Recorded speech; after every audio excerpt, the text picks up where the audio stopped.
Welcome students. In previous lecture, we have seen molecularity of elementary reaction,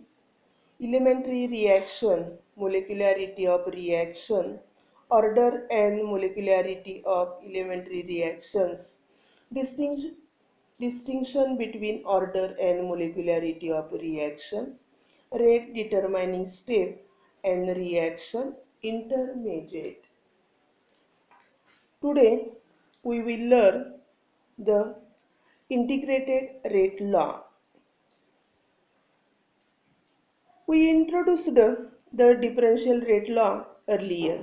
It describes how the rate of reaction depends on the concentration of reactant in terms of derivatives. आपण पाठीमागच्या लेक्चरमध्ये बघितलं की rate लॉचं जे equation आहे हे rate लॉचं equation हे काय असतं, डिफरन्शियल रेट लॉ इक्वेशन असतं. आणि हे जे इक्वेशन आहे हे इक्वेशन आपल्याला डिस्क्राइब करतं की रेट ऑफ रिॲक्शन हा कॉन्सन्ट्रेशनवरती रिॲक्टंटच्या कसा अवलंबून असतो. परंतु जर differential rate law equation are converted into integrated rate law equation, म्हणजे हे डिफरन्शियल इक्वेशन आहे आणि त्याचं आपण काय केलं, इंटिग्रेशन केलं तर आपल्याला जे इक्वेशन मिळतं त्या इक्वेशनला आपण काय म्हणतो, integrated rate law. And this tells us the concentration of reactants for the different times. आणि हे जे आपल्याला इंटिग्रेटेड रेट लॉचं इक्वेशन मिळतं हे इक्वेशन आपल्याला डिफरंट टाइम्ससाठी जे रिॲक्टंटचं कॉन्सन्ट्रेशन असतं त्याचं इन्फॉर्मेशन देण्याचं काम करत असतं.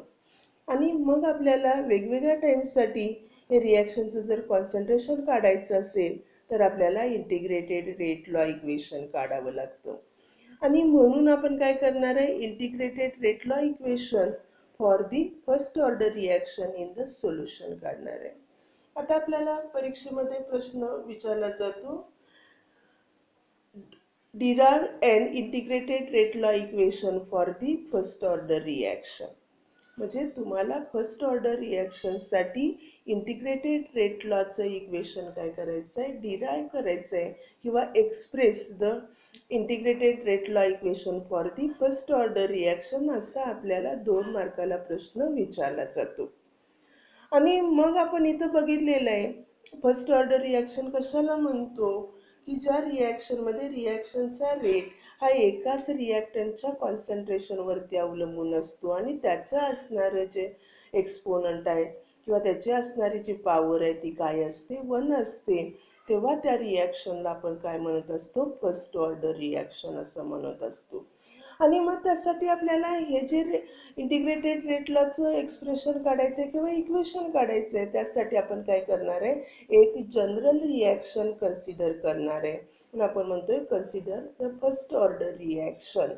आणि ती रिॲक्शन अशी आहे आपण कन्सिडर केलेली reaction, A gives the product.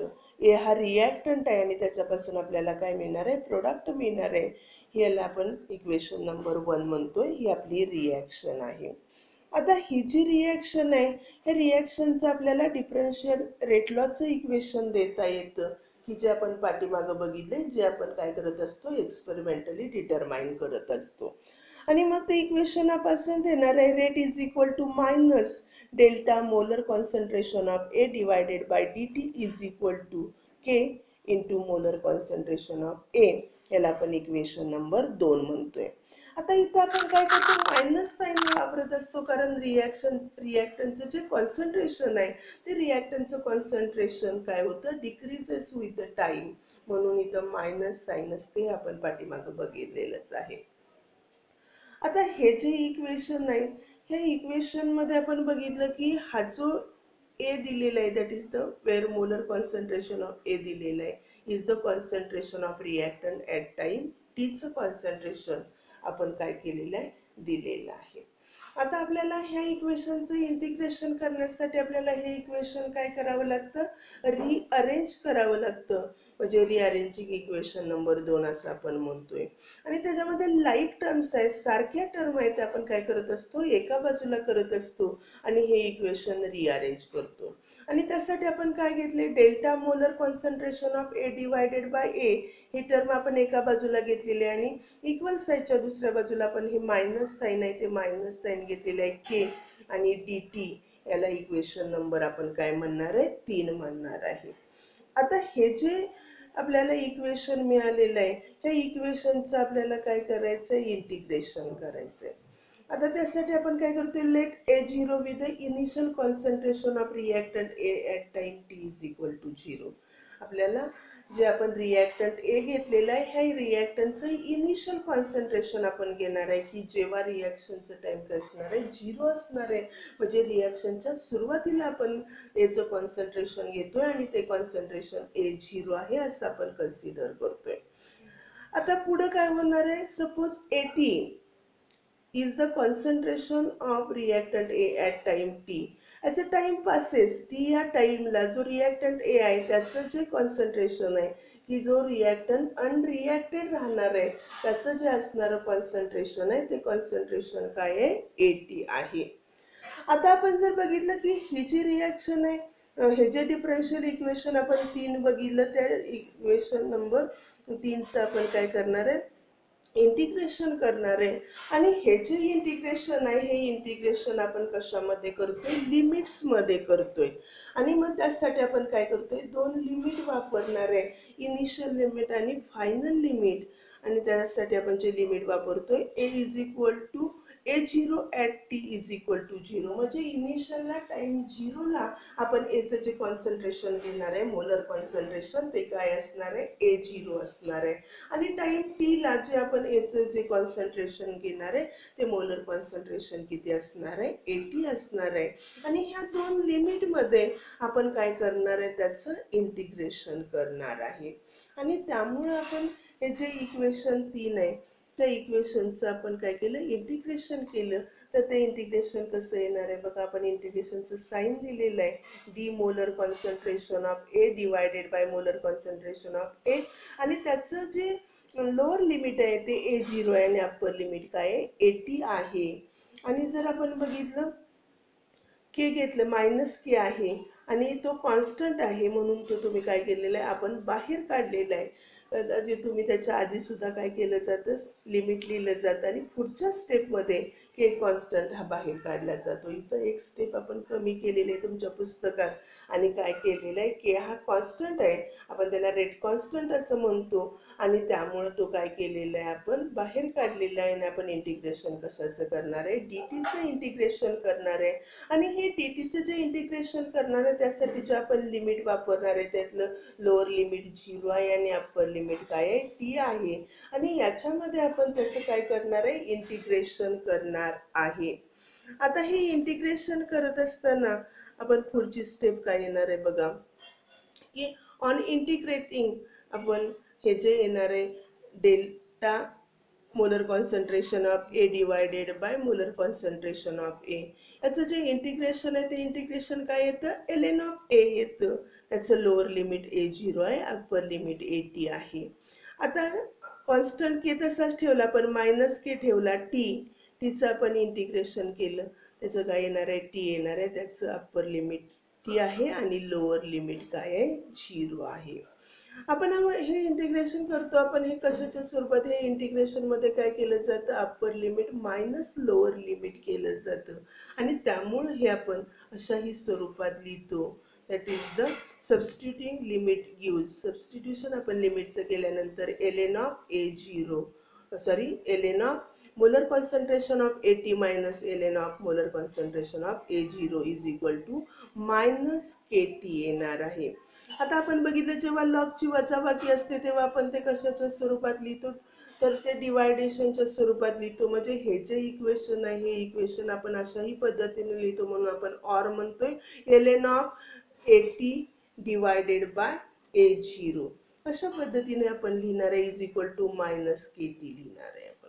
आता हे जे मायनस साइन आहे हे मायनस साइन आपण काय करू शकतो, घालवू शकतो. आणि जेव्हा आपण मायनस साइन घालवणार आहे तेव्हा तुम्ही हे जे असणार आहे इक्वेशन नंबर 4 आहे त्याचं कन्वर्जन तुम्ही अशा पद्धतीनं करू शकता, that is L N of A 0 molar concentration of A0 divided by molar concentration of AT is equal to KT. आता आपल्याला हे जे इक्वेशन आहे हे आपल्याला केच्या स्वरूपात लिहायचं आहे आणि मग केच्या स्वरूपात आपण लिहिलेलं काय लिहिणार आहे K is equal to 1/T ln of A0 divided by AT. आता जेव्हा आपल्याला काय करायचं असते जेव्हा एक्झाम्पल सोडवायचे असतात तेव्हा आपल्याला काय करावं किंवा कॅल्क्युलेशन करायचंय तेव्हा जे ln आहे म्हणजे त्याला आपण लॉग ई म्हणतो त्याचं कन्वर्जन आपल्याला बेस 10 ला करायचं असतं आणि जेव्हा त्याचं कन्वर्जन आपल्याला बेस 10 ला करायचं असतं तेव्हा त्याच्यामध्ये त्याला काय केलं जातं 2.303 न मल्टिप्लाइड केलं जातं म्हणून हे जे इक्वेशन आहे converting ln to the log base we write आपण असं लिहू शकतो k is equal to k is equal to 2.303 divided by T log base 10 molar concentration of A0 divided by AT आणि ह्याला आपण काय म्हणतोय इक्वेशन नंबर 5 म्हणतोय आणि जे इक्वेशन गिव्स काय देतं integrated rate law for the first order reactions म्हणजे फर्स्ट ऑर्डर रिॲक्शन्स आहेत त्या फर्स्ट ऑर्डर रिॲक्शनचं जे इंटिग्रेटेड रेट लॉ इक्वेशन आहे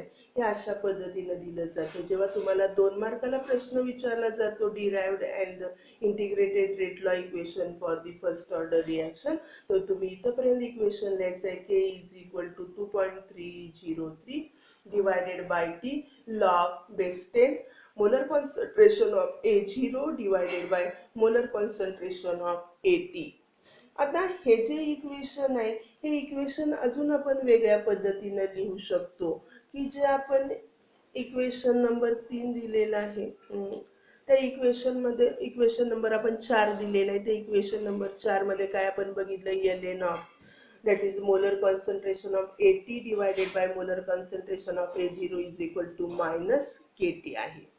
आता हे जे इक्वेशन आहे या इक्वेशनचं आपण काय घेतलं taking the antilog of the both side दोन्ही साइडचा आपण काय घेणार आहे अँटीलॉग घेणार आहे आणि जेव्हा तुम्ही दोन्ही साइडचा अँटीलॉग घेता तेव्हा आपल्याला काय मिळतं molar concentration of AT divided by molar concentration of A0 मिळणार आहे इज इक्वल टू काय येतं A⁻−KT असं मिळतं. आता हे जे इक्वेशन आहे हे इक्वेशन आपण काय लिहिणार आहे ATच्या फॉर्ममध्ये लिहायचं असेल तर आपण लिहिणार आहे molar concentration of AT is equal to molar concentration of A0 e⁻KT आणि ह्याला आपण काय म्हणतो इक्वेशन 6 म्हणतोय. हे सुद्धा जे इक्वेशन आहे हे इक्वेशन सुद्धा काय आपल्याला देतं it is also called as a integrated rate law equation for the first order reaction. ह्या इक्वेशनला सुद्धा आपण integrated rate law equation for the first order reaction म्हणू शकतो. त्यानंतर आपण पुढचं एक इंटिग्रेटेड रेट लॉ इक्वेशन म्हणतोय की आपण आता जे इक्वेशन बघितलेलं आहे k is equal to 2.303 divided by T log base 10 A0 divided by AT.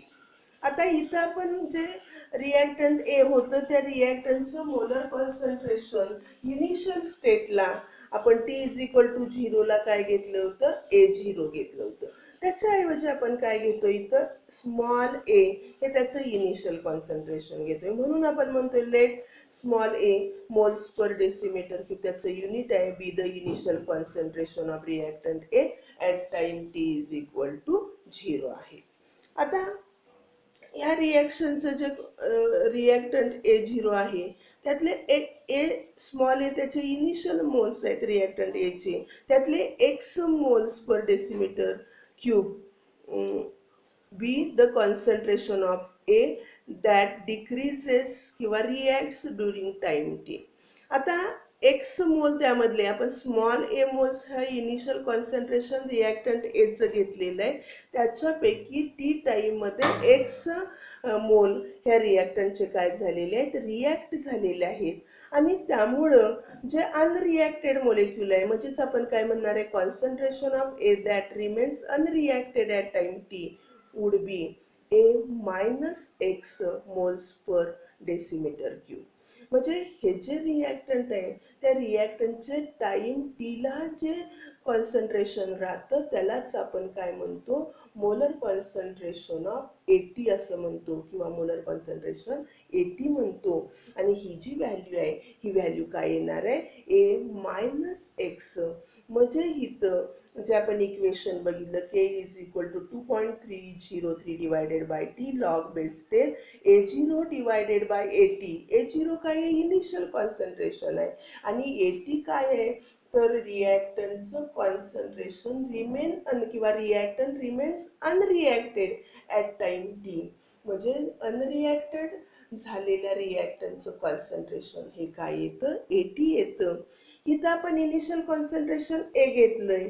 80ला म्हणजेच काय असणार आहे ए मायनस एक्स असणार आहे. आणि मग ह्या व्हॅल्यू आपण इक्वेशन मध्ये घेतल्या म्हणजे आपण सबस्टिट्यूशन कशाचं करणार आहे A0 is equal to small A येणार आहे आणि 80 इज इक्वल टू काय येणार आहे ए मायनस एक्स येणार आहे. आणि ह्या दोन व्हॅल्यू आपण इक्वेशन मध्ये ठेवल्या.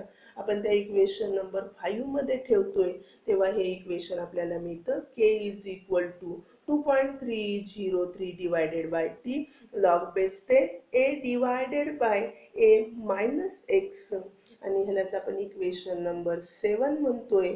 आता आपण हे इक्वेशन नंबर 7 सुद्धा काय आहे तर integrated rate law equation for the first order reaction. म्हणजे इक्वेशन नंबर 5, इक्वेशन नंबर 6 आणि equation number 7 represents the integrated rate law of the first order reaction. म्हणजे integrated rate law equation for the first order रिॲक्शनचे आपल्याला 3 वेगवेगळे equation मिळालेले आहेत. परंतु तुम्हाला जे इक्वेशन विचारलेलं आहे त्या पद्धतीनं तेवढं तुम्ही काय करायचंय परीक्षेसाठी द्यायचं आहे. त्यानंतर आपण पुढचा पॉइंट बघतोय that is the unit of rate constant for the first order reaction. First order reaction साठी आपण काय करणार आहे जो रेट कॉन्स्टंट के आहे त्या रेट कॉन्स्टंट केचं आपल्याला काय करायचं आहे युनिट काढायचं आहे. आणि त्यासाठी आपल्याला इंटिग्रेटेड रेट लॉचा फॉर्म्युला माहित आहे किंवा त्याचं इक्वेशन माहित आहे. म्हणून आपण म्हणतोय the integrated rate law is काय आहे ते equation K is equal to 2.303 divided by T log base 10 A molar concentration of A0 divided by molar concentration of 80.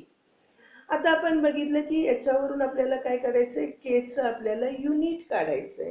म्हणजे युनिट ऑफ के काय येणार आहे 2.303 ही काय आहे व्हॅल्यू आहे त्याला युनिट असत नाही. टी टाइम आहे म्हणजे डिवायडेड बाय टीचं युनिट येणार आहे. Log base 10 A0 divided by 80 म्हणजे लॉगची व्हॅल्यू आहे लॉग A0 डिवायडेड बाय 80 ह्याला काय असत नाही युनिट असत नाही.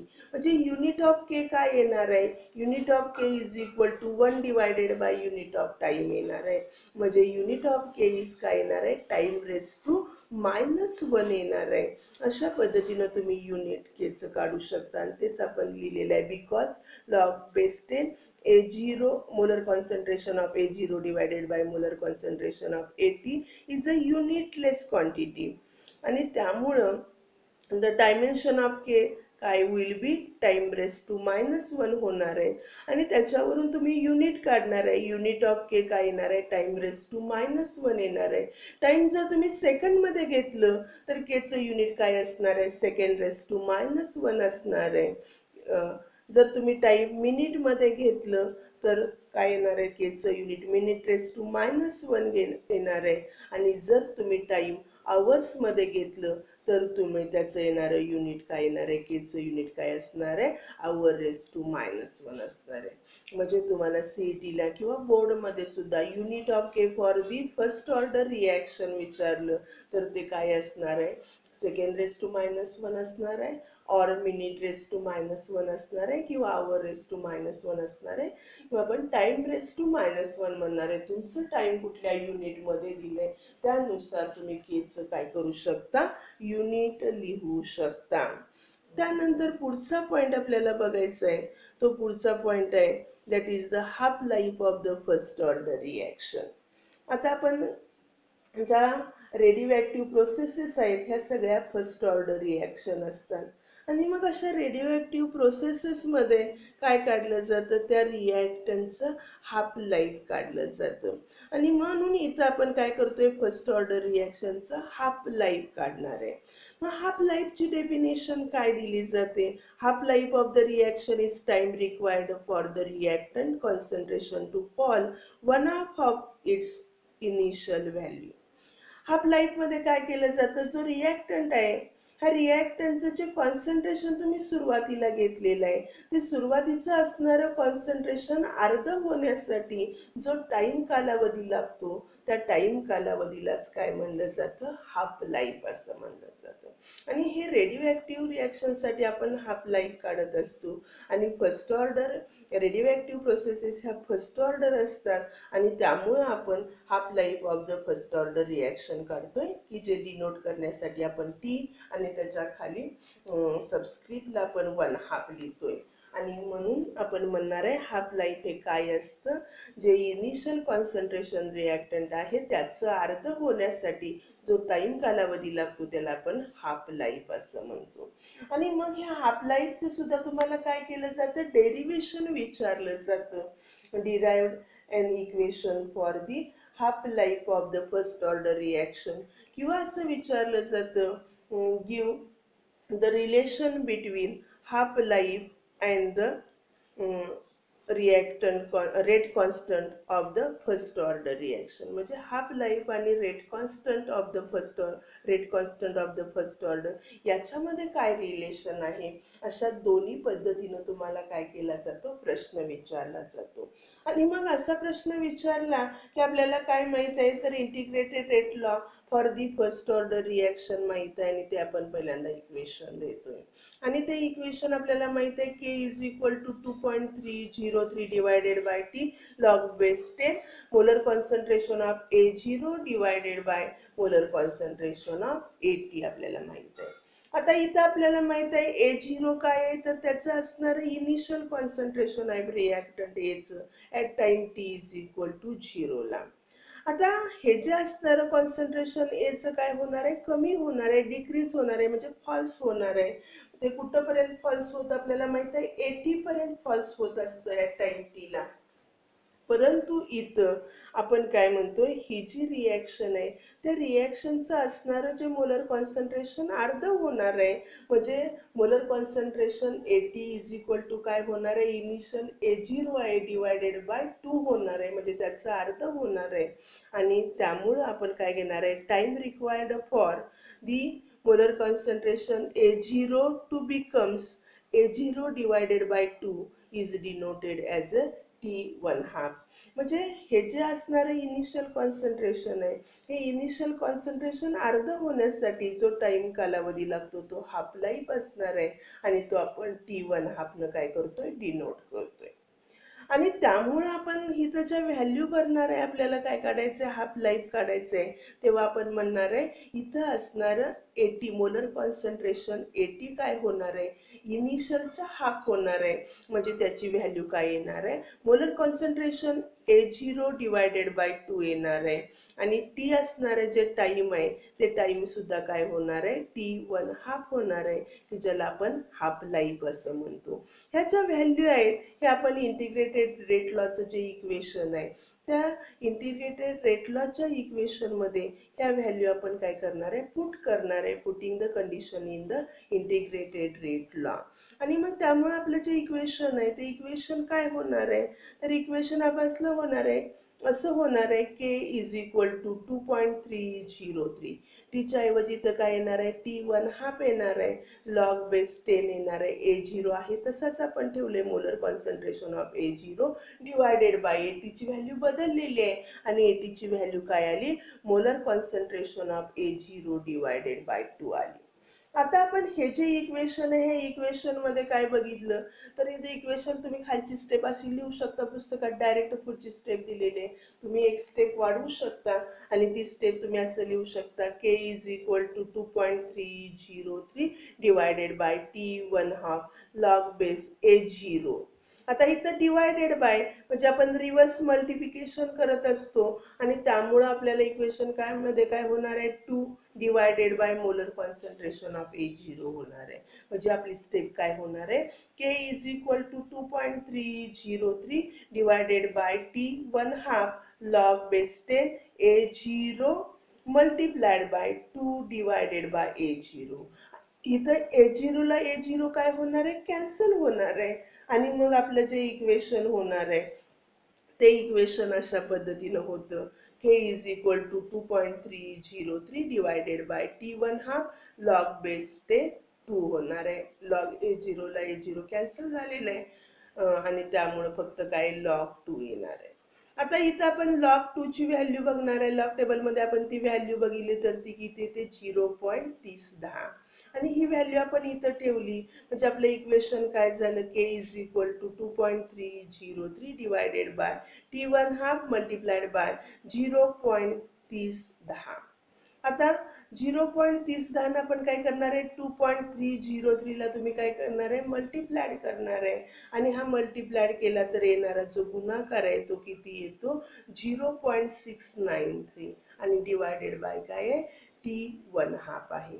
म्हणजे इथं आपल्याला इक्वेशन काय मिळालं k is equal to 0.693 divided by T1 half. आपल्याला कशाचं इक्वेशन काढायचं आहे हाफ लाईफचं काढायचं आहे म्हणजे आपण k च्या ठिकाणी काय लिहू शकतो T1 हाफ लिहिणार आहे आणि म्हणजे हे इक्वेशन आपण काय करणार आहे रिअरेंज करणार आहे आणि इक्वेशन आपल्याला काय मिळणार आहे T1 half is equal to 0.693 divided by k आणि अशा पद्धतीनं हे आपल्याला काय मिळालं हे जे इक्वेशन आहे हे इक्वेशन आपल्याला काय सांगतं तर relation between the half life and the rate constant. Rate constant आणि हाफ लाईफ मध्ये काय असणार जे रिलेशन आहे ते रिलेशन आपल्याला हे इक्वेशन देत असतं किंवा आपण असं म्हणतो हे जे इक्वेशन 8 आहे हे shows the half life of the first order reaction.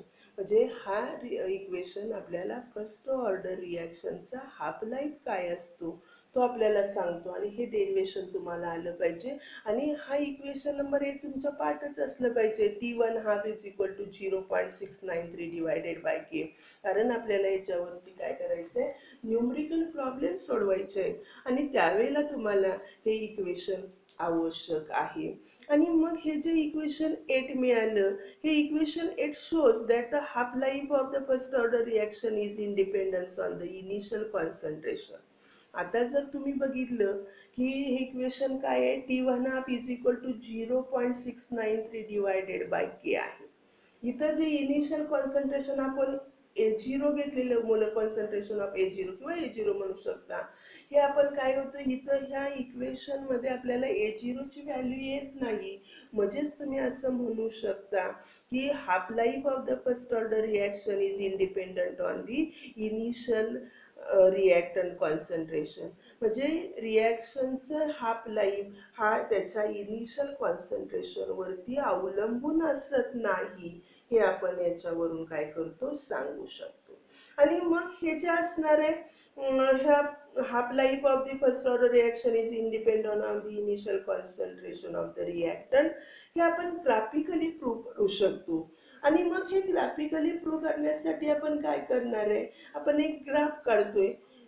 हा ग्राफ आपण फिगर मध्ये दाखवणार आहे. It is a plot of the molar concentration AT versus T.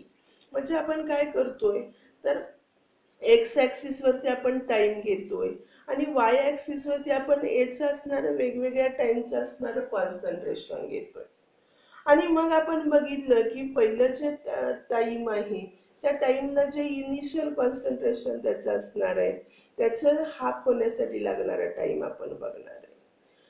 त्याच्यानंतर आपण काय बघणार आहे त्याचं जे राहिलेलं असणारं कॉन्सन्ट्रेशन आहे ते परत इनिशियल होणार आहे त्याचं हाफ होण्यासाठी लागणारा टाइम आपण बघणार आहे.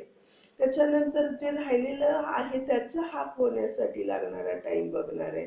प्रत्येक वेळेला आपण जे शिल्लक राहिलेले कॉन्सन्ट्रेशन हे इनिशियल कॉन्सन्ट्रेशन पुढच्या स्टेपसाठी होणार आहे आणि त्याचा हाफ होण्यासाठी लागणारा टाइम कालावधी आपण बघणार आहे आणि मग तुमच्या असं ह्या ग्राफ वरून लक्षात येईल ते जे असणारं टाइम आहे ते असणारं टाइम प्रत्येक वेळेला काय असणार आहे सेमच आपल्याला मिळतं आणि त्यामुळं आपण म्हणू शकतो की इथं असणारं जे हाफ लाईफ आहे हे हाफ लाईफ काय असतं is independent on the initial concentration of the reactant.